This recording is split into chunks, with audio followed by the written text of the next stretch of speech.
De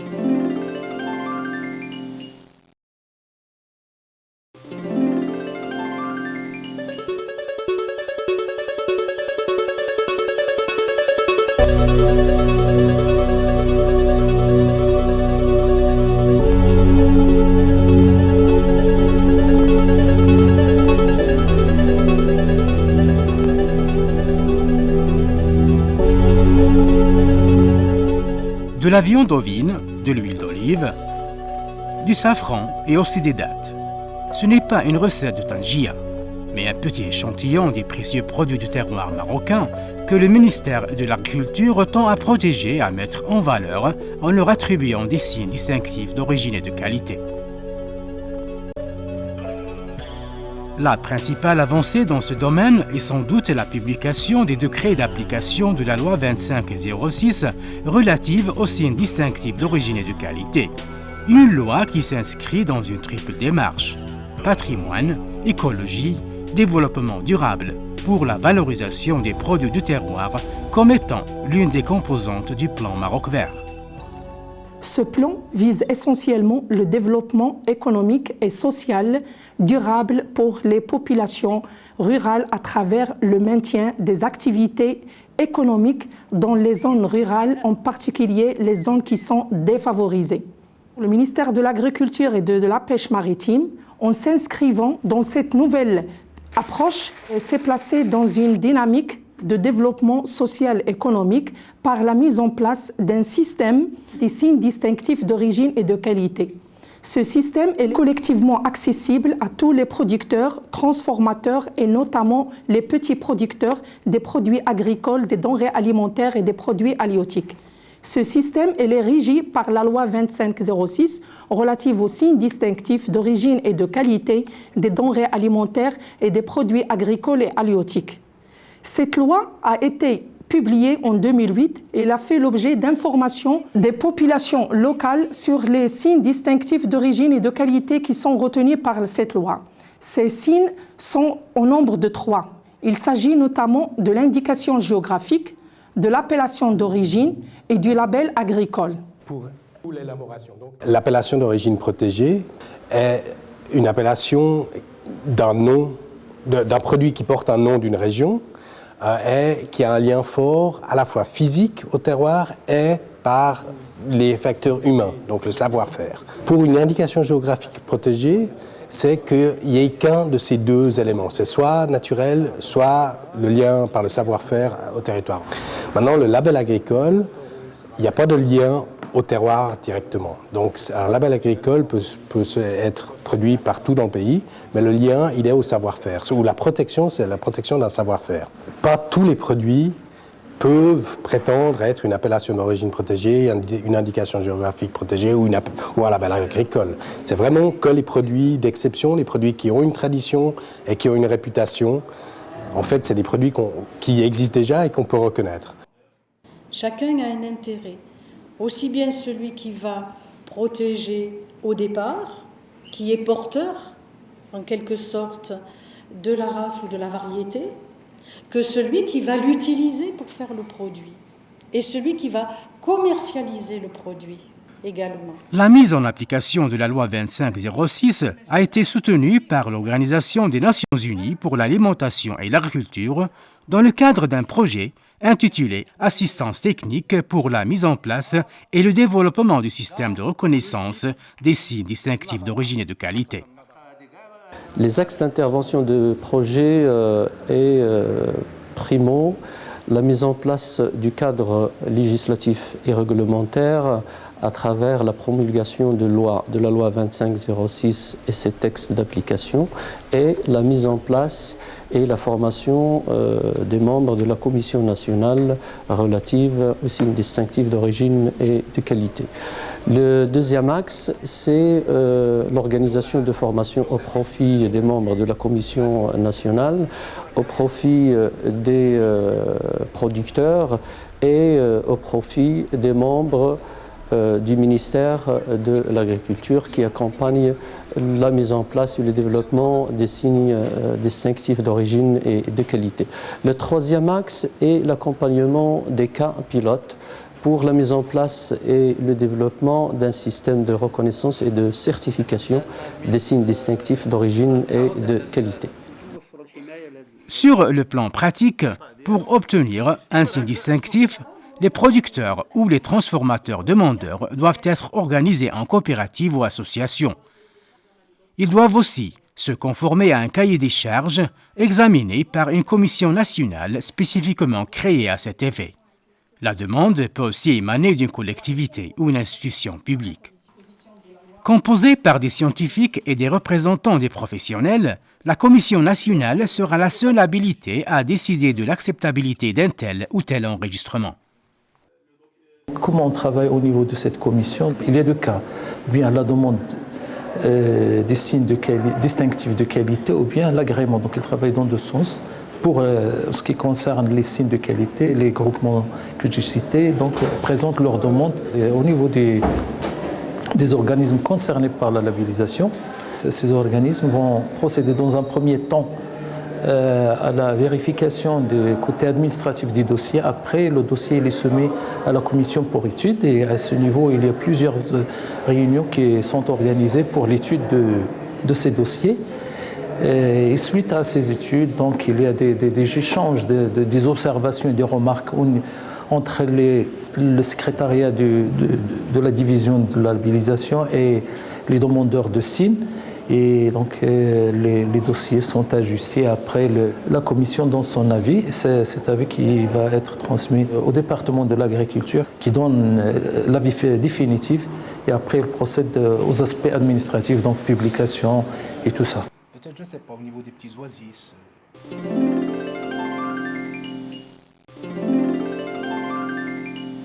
Aujourd'hui, le projet soutient 3 produits dans différentes régions du pays. Dans la région des Saouira, des agriculteurs bien organisés, dans une aire géographique bien délimitée, ont pu obtenir une appellation d'origine protégée pour valoriser leur huile d'olive extra vierge nommée Tiouchiadma. L'appellation d'origine protégée huile d'olive Tiouchiadma est venue pour répondre à 4 objectifs essentiels. Premièrement, la protection du terroir Tious. Deuxièmement, l'amélioration du niveau de vie de la population rurale cible qui vit dans ce terroir de Tious. Troisièmement, la valorisation du savoir-faire traditionnel, surtout lié à l'extraction de l'huile d'olive par les unités traditionnelles. Et aussi la valorisation de la variété locale pichouline marocaine. التسمية ذات المنشأ المحمي زيت تيوتشيادما من الأسباب اللي خلتنا يعني نشتغلوا على هذه التسمية ووجود حوافز. الحافز الأول هو وجود موقع جغرافي متميز يعني محدد في المكان 100 قطار 12,000 شجرة ديال الزيتون و 120 فلاح. الحافز الأول. الحافز الثاني هو وجود تنظيم يعني جمعية سيد ربيع لمستخدمي المياه المخصصة للأغراض الزراعية. الحافز الثالث هو هذا الزيت يعني من ناحية الذوق ديالها متميز وذات جودة عالية. الحافز الرابع هو الرغبة والطلب ديال الفلاحة. المدير الإقليمي للفلاحة بالصويرة مع المركز ديال الحنشان والمعهد الجهوي للبحث الزراعي والجمعيه سيدي ربيع. هادو 3 ديال الفاعلين ولا ديال الاطراف هما اللي ساهموا في البناء ديال او في الاعداد ديال دفتر التحملات. والدفتر ديال التحملات يعني وردت فيه جميع المراحل اللي كتم فيها المساله ديال انتاج الزيت من المرحله ديال العنايه بالشجره اللي فيها الخدمه ديال الارض والتسميد والسقي والمعالجه، والمرحله الثانيه اللي هي مرحله الجني واللي فيها طريقه ديال يعني الجني، وكاينه المرحله الاخرى ديال النقل ديال التمر ديال الزيتون، والمرحله ديال العصير، والمرحله ديال التعبئه والتلفيف والتعبئه.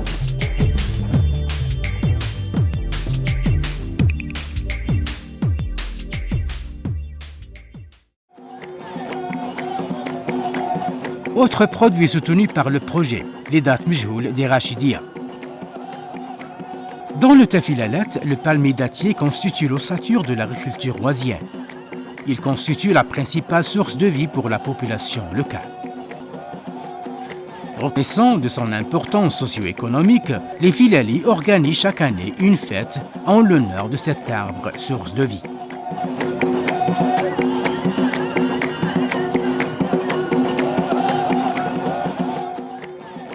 Le palmier dattier est un terme générique qui couvre plusieurs variétés. Celle qui a plus de valeur et présente une meilleure qualité gustative et alimentaire est la variété Mejhoul.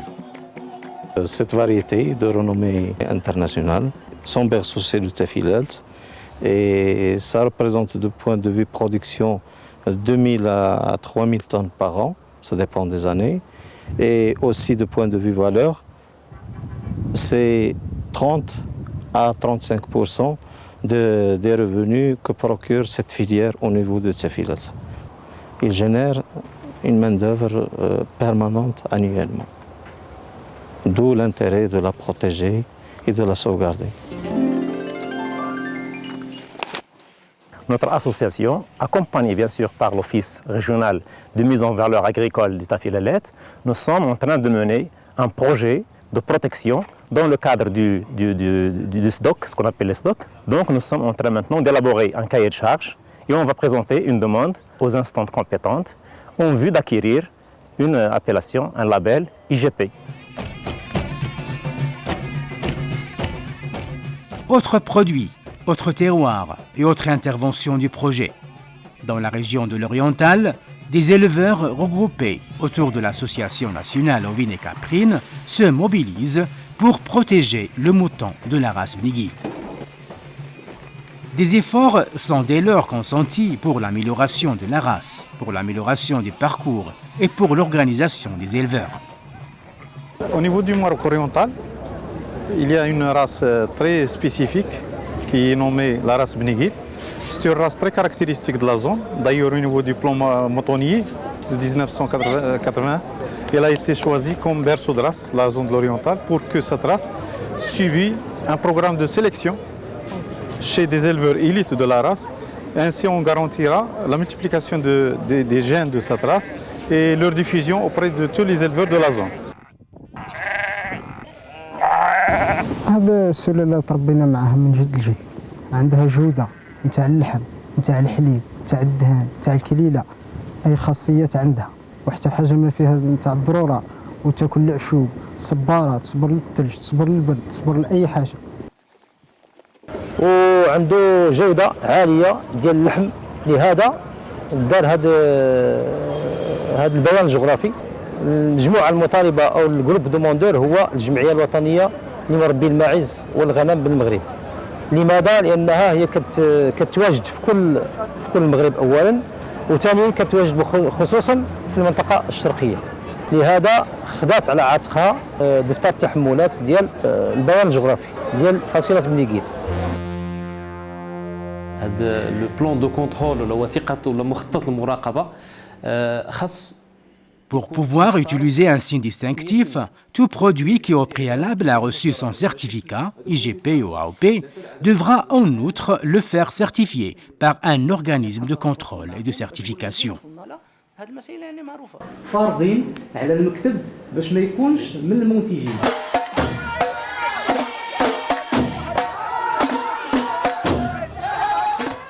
Toujours dans le cadre de la labellisation des produits du terroir, le safran de Talouine a aussi retenu l'attention de la FAO et des décideurs dans le cadre d'un projet complémentaire intitulé « Renforcement des capacités locales pour développer les produits de qualité de montagne ». Le projet Safran, c'est un projet qui est financé par la FAO. C'est un projet qui vise à améliorer les conditions de vie des populations locales, surtout les producteurs du safran. Les axes sur lesquels travaille le projet sont le renforcement des capacités de leur FAO, d'une part. Deuxièmement, le renforcement des capacités des producteurs à travers leur organisation en coopérative et en association, à travers la formation des membres de ces coopératives, leur appui sur le plan en matière de valorisation du produit, en matière d'amélioration de leur savoir-faire pour la production. Et finalement, le projet a comme résultat attendu de développer la filière safran d'une manière générale.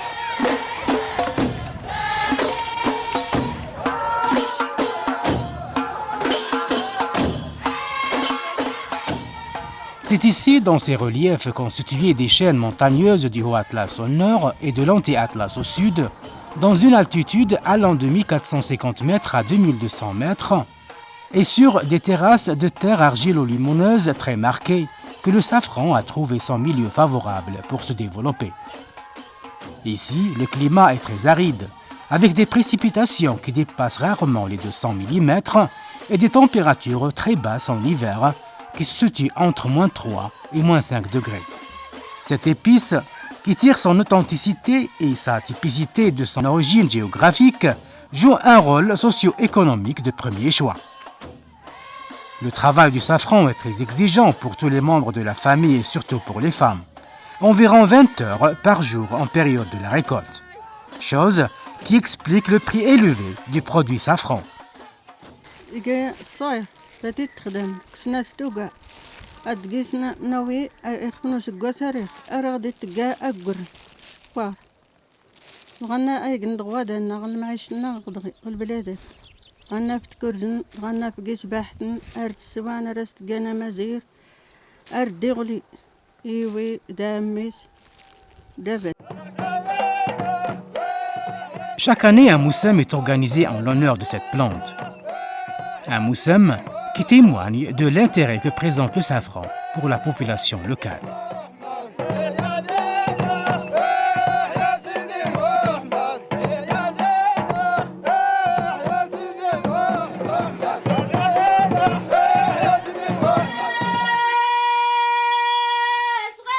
Le secret du safran de Téliouine se trouve dans les stigmates. Il y a eu des expérimentations dernièrement par le biais de Migration et Développement, l'ONG ici, qui a envoyé des échantillons à l'étranger pour analyse. Et il se trouve que le safran d'ici, de Téliouine, dans la zone de Téliouine, a une très haute qualité en matière de, disons, de safranal, la teneur en safranal, c'est-à-dire tout ce qui est lié à l'arôme. Et c'est très élevé par rapport à d'autres safrans de différentes origines, d'Iran, d'Italie, etc. يمكن الرفع من مستوى المردود من ناحية الكم والكيف باعتماد ممارسات زراعية حسنة وسليمة.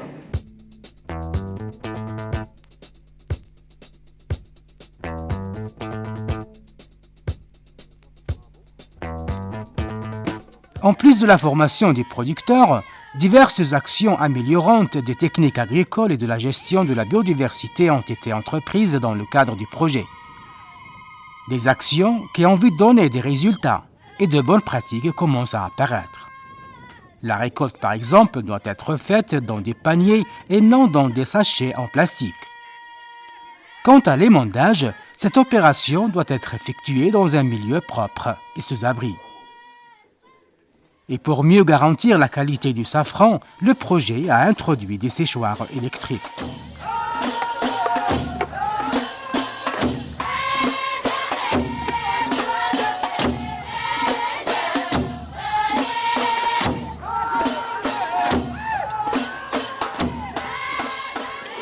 Sachant que le safran a été donc dans la région depuis des générations et on a tous plus ou moins profité, toutes les générations ont profité de ce safran, donc maintenant on essaye de l'améliorer, sans le contrôler, mais on essaie de le gérer le mieux possible pour avoir un meilleur rendement. Et on essaie de travailler avec des organismes ou des